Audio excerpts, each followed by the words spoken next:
우리에게 주시는 하나님의 말씀은 레위기 5장 14절부터 6장 7절에 있는 말씀입니다. 여호와께서 모세에게 말씀하여 이르시되 누구든지 여호와의 성물에 대하여 부지중에 범죄하였으면 여호와께 속건제를 드리되 네가 지정한 가치를 따라 성소의 세겔로 몇 세겔 은에 상당한 흠없는 순양을 양떼 중에서 끌어다가 속건제로 드려서 성물에 대한 잘못을 보상하되 그것의 5분의 1을 더하여 제사장에게 줄 것이요 제사장은 그 속건제의 순양으로 그를 위하여 속죄한즉 그가 사함을 받으리라. 만일 누구든지 여호와의 계명 중 하나를 부지중에 범하여도 허물이라 벌을 당할 것이니 그는 내가 지정한 가치대로 양떼 중 흠없는 순양을 속건제물로 제사장에게로 가져갈 것이요 제사장은 그가 부지중에 범죄한 허물을 위하여 속죄한즉 그가 사함을 받으리라. 이는 속건제니 그가 여호와 앞에 참으로 잘못을 저질렀음이니라.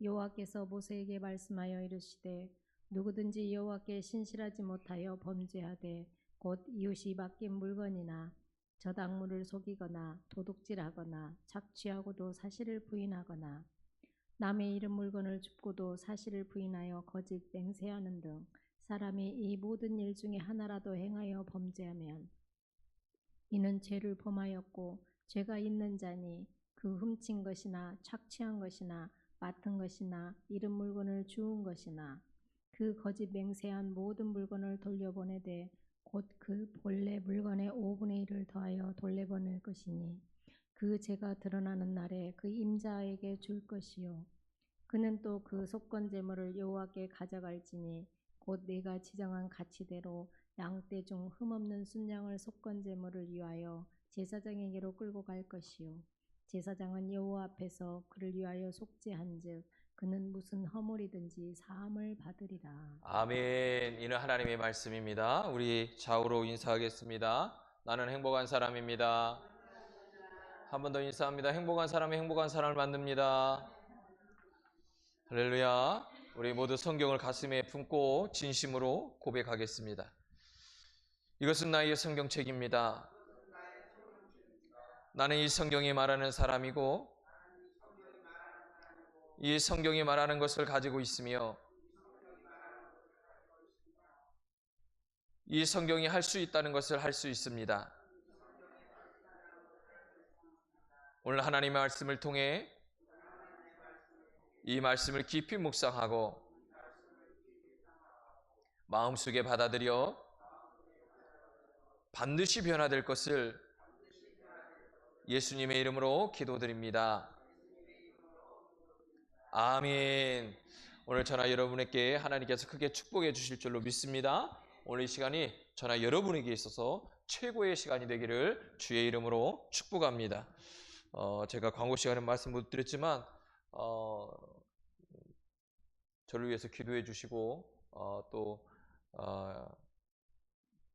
이 취임식에 와주셔서 축하해 주신 우리 집사님 권사님들 또 오시지 못했지만 기도로 함께해 주신 모든 분께 너무너무 감사하고 고맙습니다. 제가 인사는 우리 성도들이 다른 분들한테 했는데 우리 성도들한테는 제가 안 한 것 같아서 꼭 인사를 해야 될 것 같습니다. 너무너무 감사합니다. 앞으로도 기도 많이 부탁드리겠습니다. 자, 우리가 이 구약의 이 5가지 제사는 분명히 기억해야 합니다. 중요하기 때문에 그렇습니다. 우리의 신앙생활이나 예배생활에 있어서 이 5가지 예배를 이 제사를 잘 기억하고 있으면 우리의 신앙생활이 영적으로도 풍성해지고 우리의 육적인 삶도 풍성해질 수 있습니다. 근데 자꾸 시간이 흐르고 시대가 흐르고 문화가 발전할수록 우리에게 이 5가지 예배의 제사의 모습이 사라지고 있어요. 근데 오늘 특별히 속건제를 우리가 나눌 건데 속건제를 나누면서 우리가 추가적으로 얘기하겠지만 우리가 이 5가지 예배를 늘 기억하면서 살아가면 하나님께서 우리에게 주신 놀라운 은혜가 우리 안에 임할 줄로 믿습니다. 자, 그래서 우리가 키워줄 수 있죠? 저번 주 같이. 자, 번제 먼저, 이 5가지 번제 먼저. 저 정도면 글씨 보이시나요? 예, 번제부터 읽습니다. 자, 시작.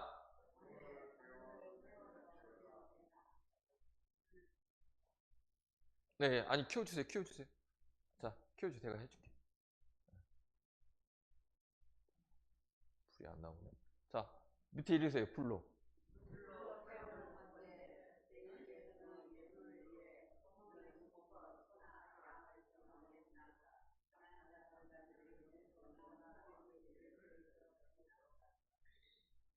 자, 그 다음에 소재. 자, 소재 읽겠습니다. 시작. 자,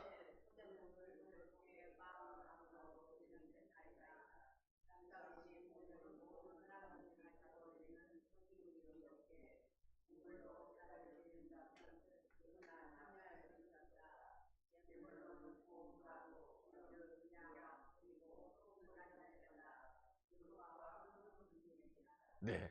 피 없는 제사였다는 걸 기억하시고요. 자, 속죄제 봅니다. 속죄제, 속죄제. 예, 속죄제. 자, 속죄제 읽겠습니다. 시작.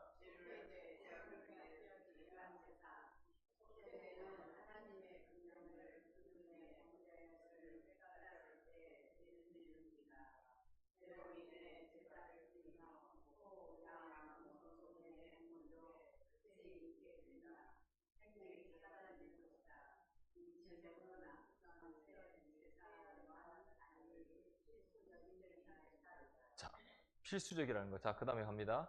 자, 화목제로 가겠습니다. 화목제. 자, 화목제. 자, 화목제. 자, 읽겠습니다. 시작. 아니, 화목제부터. 시작.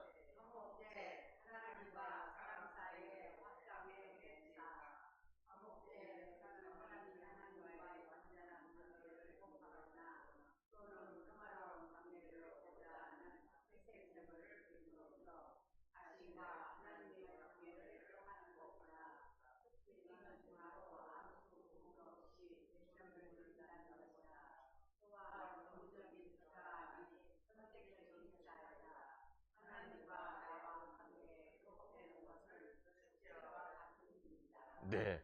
그거 기억하시고요. 자, 오늘 봐야 될 속건제를 보겠습니다. 자, 속건제. 자, 시작.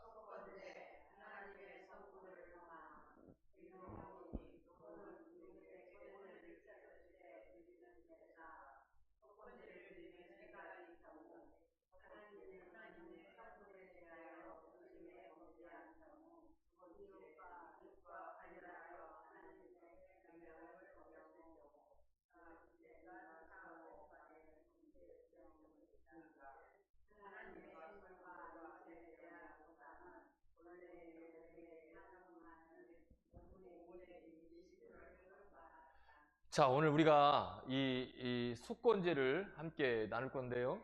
자, 예. 속건제에 우리가 이제 보면 하나님의 성물에 대한 범죄, 계명을 어긴 것, 이웃에게 손해를 끼친 것. 사실 오늘 설교의 핵심은 첫 번째, 두 번째, 세 번째를 다 포함하고 있습니다. 오늘 이 말씀이 우리에게 신앙생활에 있어서 특별히 우리뿐만 아니라 우리와 함께하고 있는 교회 공동체, 또 교회 공동체 밖에 있는 많은 성도들과 형제 자매들에 대해서 우리가 어떻게 어떤 신앙을 가져야 되는지에 대해서 우리에게 말씀하고 있습니다. 사람은 누구나 양심을 가지고 있습니다. 한번 물어보세요, 자기한테. 너 양심 있니 없니? 있대요, 없대요? 네, 다 양심이라는 걸 다 가지고 살아갑니다. 양심은 우리에게 옳고 그름을 판단하게 하고요. 잘못했을 때 마음에 찔리게 되는 것입니다. 그러나 이 양심은 훈련받지 않으면 어떻게 되냐면 무뎌지고 반복된 죄 속에서 우리가 마비되게 되어 있습니다. 오늘 하나님 우리가 함께 나눌 이 레위기 5장 14절부터 6장 10절의 말씀은 이 속건제에 대한 이야기, 다시 얘기하면 쉽게 얘기하면 우리의 양심에 대한 이야기를 하고 싶어 하는 겁니다. 단순히 죄를 용서받는 제사가 아니라는 겁니다. 하나님과 이웃에게 실제적인 손해를 입혔을 때에 그것을 우리가 회복할 수 있는 예배, 제사, 모습을 이야기하고 있어요. 그래서 이 제사는 우리의 양심의 민감성을 요구하고 있고요. 회복의 열매를 통해 믿음의 진실함을 증명하고 있습니다. 그래서 오늘 이 말씀을 통해 우리의 양심의 가치를 다시 한번 붙잡는 은혜가 있기를 주의 이름으로 축복합니다. 자, 자, 읽겠습니다. 1번. 자, 시작.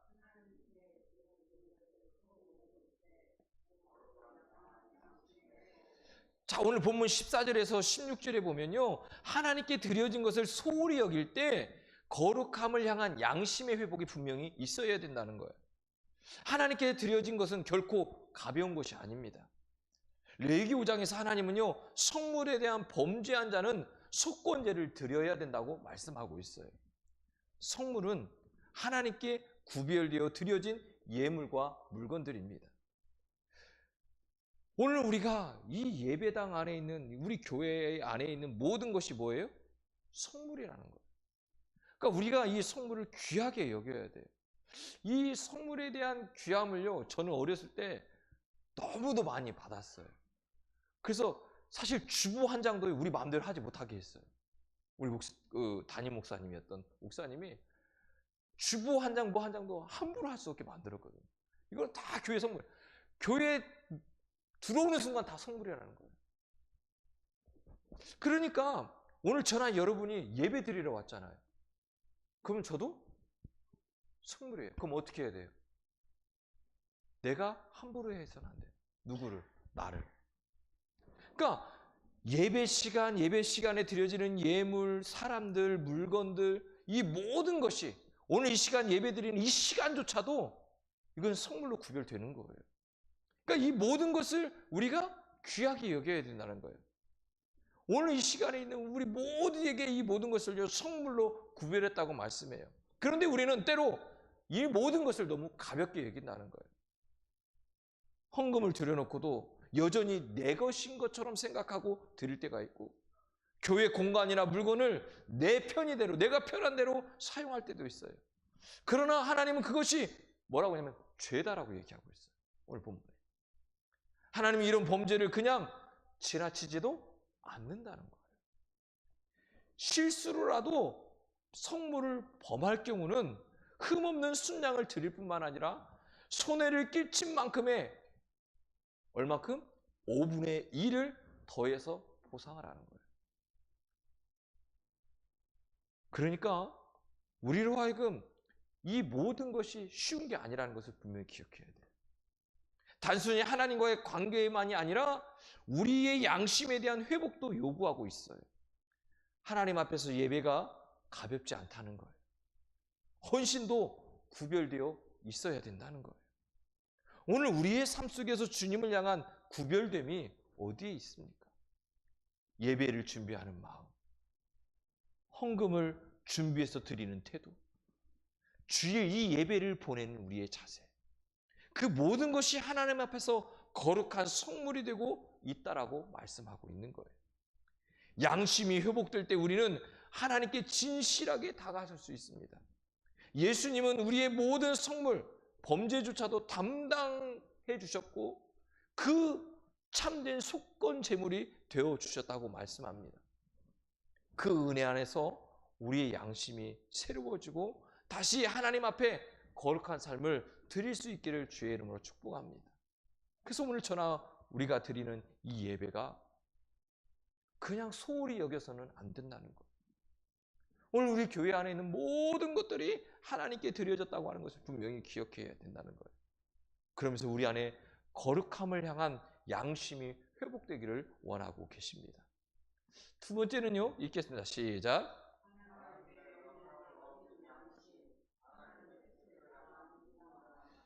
17절에서 19절에 보니까요, 부지 중에 여호와의 계명을 범한 자 이렇게 말씀합니다. 이것도 허물이 있고 벌을 당할 일이라고 말씀하고 있어요. 여기서 중요한 단어가 바로 부지중이에요. 고의적인 것이 아니라 할지라도 내가 모르고 저지른 죄도 하나님 앞에서 뭐 해야 된다고요? 책임을 져야 된다고요. 이것은 하나님의 거룩함이 얼마나 엄중한지를 우리에게 보여주는 동시에 우리의 양심의 민감함이 얼마나 중요한지 우리에게 가르쳐주고 있습니다. 많은 성도들이 고의로 한 죄가 아니니 괜찮다라고 생각합니다. 모르고 졌으니, 몰랐으니까 그러면서 그냥 지나쳐버릴 때가 많습니다. 그러나 하나님의 기준은 우리보다도 더 깊습니다. 시편에 보니까요, 자기 허물을 능히 깨달은 자 누구리요? 나를 숨은 허물에서 벗어나게 하옵소서라고 말씀합니다. 우리는 자주 죄를 인식하지 못하고 살아갈 때가 많다는 거예요. 우리의 양심을 깨우치는 성령께서 자꾸 우리에게 반응하게 하시는데도 불구하고 우리가 그 성령께서 말씀하시는 그 깨달음에 깨우침에 반응하지 못하고 무뎌지게 살아갈 때가 많다는 거예요. 신약시대에 우리는 더 이상 짐승의 피로 속건제를 드리지 않습니다. 만약 지금도 여전히 우리가 이 짐승의 피로 속건제를 드린다거나 이런 모습을 가지고 있다면 계속 자각하고 있을 거예요. 그렇겠죠? 내가 하나님의 것을 함부로 했을 때, 또 성물에 대해서 함부로 했을 때 뭘 해야죠? 그때마다 제물을 가지고 와서 잡아서 드린다고 하면 늘 뭐 하겠어요? 의식하고 있겠죠. 그런데 이것이 사라지면서 예수 그리스도께서 우리의 속건제물이 되어주면서 우리 안에서 성령께서 자꾸 말씀하시는데 우리는 무뎌지고 있다는 거예요. 그러다 보니 우리 안에 진정한 회복이 일어나지 않을 때가 많다는 거예요. 문제는 우리가 그 깨달음을 너무도 쉽게 흘려보내요. 붙잡고 자백하면서 우리가 돌이켜야 되는데 그렇게 하지 못한다는 거예요. 죄를 가볍게 여기는 사람의 양심은요, 점점점 무뎌집니다. 결국 우리는 그것 때문에 무너지고 넘어지고 영적으로 좌절해버릴 때가 생긴다는 거예요. 하나님의 뜻에 민감하게 반응할 수 있기를 주님 축복합니다.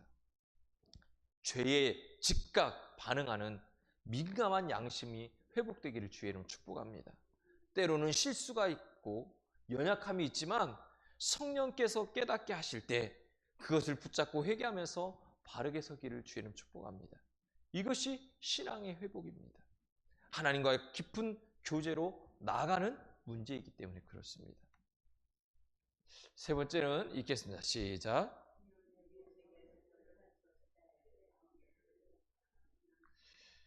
6장 1절에서 7절은요, 우리에게 관계 회복에 대한 양심을 말씀하고 있어요. 우리에게 매우 현실적인 죄를 이야기하고 있는 거죠. 하나님께 죄를 범한 것뿐만 아니라 이웃들에게 손해를 끼쳤을 경우 뭐 해야 된다고요? 이 속건제를 드려야 한다고. 이웃의 물건을 맡아놓고 부인하거나 도적질하거나 사기치거나 거짓 맹세하는 등 구체적인 죄의 목록이 쭉 나와 있어요. 흥미로운 점은 이 모든 행위가 여호와께 신실하지 못하다라고 말씀하고 있다는 거예요. 이웃에게 행한 잘못이 곧 하나님께 행한 범죄라고 이렇게까지 여기고 있습니다.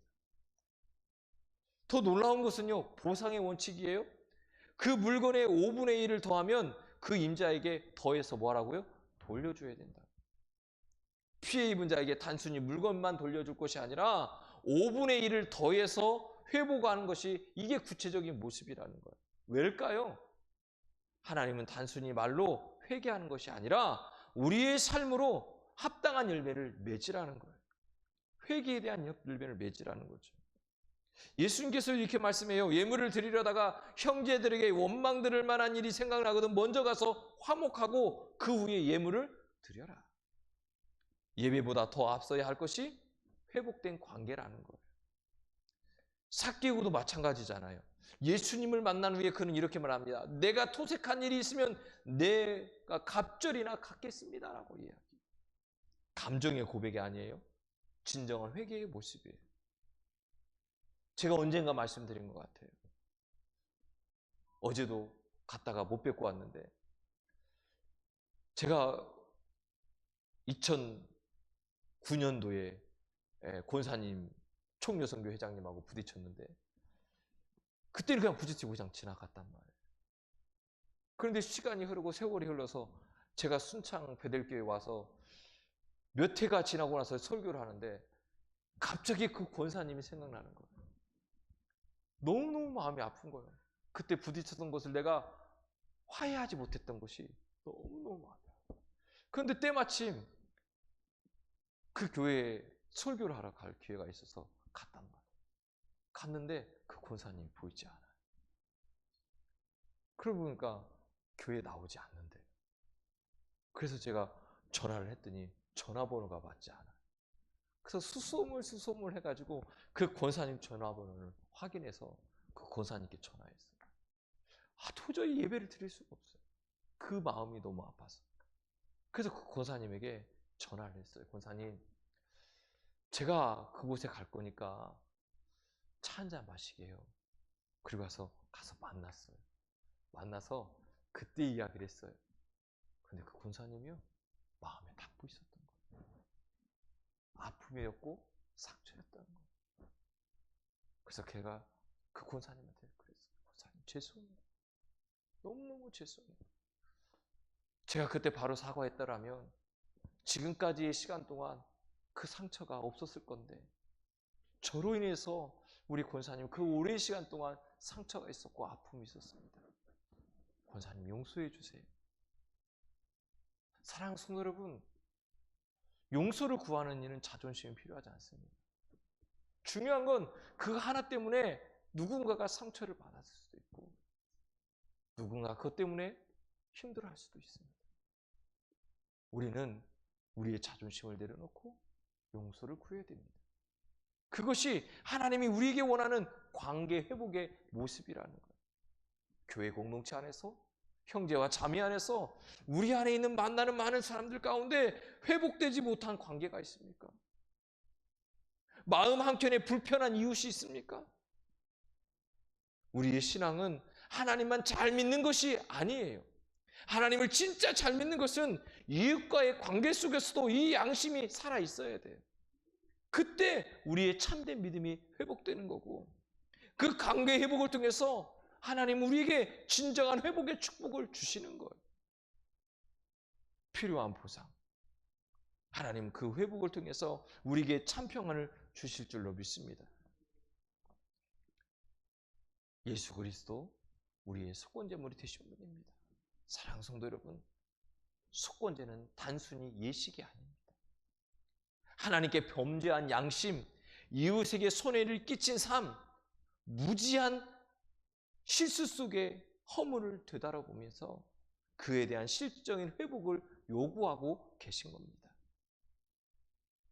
이 모든 기준을 완벽히 만족시키신 분이 예수 그리스도 그분이십니다.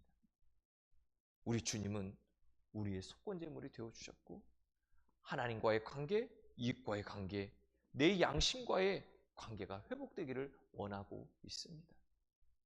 사랑하는 성도 여러분, 우리가 이제는 또 한 주간을 살아가야 됩니다. 혹시 우리 안에 오늘 이 말씀에 걸림이 되거나 이웃이나 형제나 자매에게 이런 걸림의 모습이 있다면 용기를 내십시오.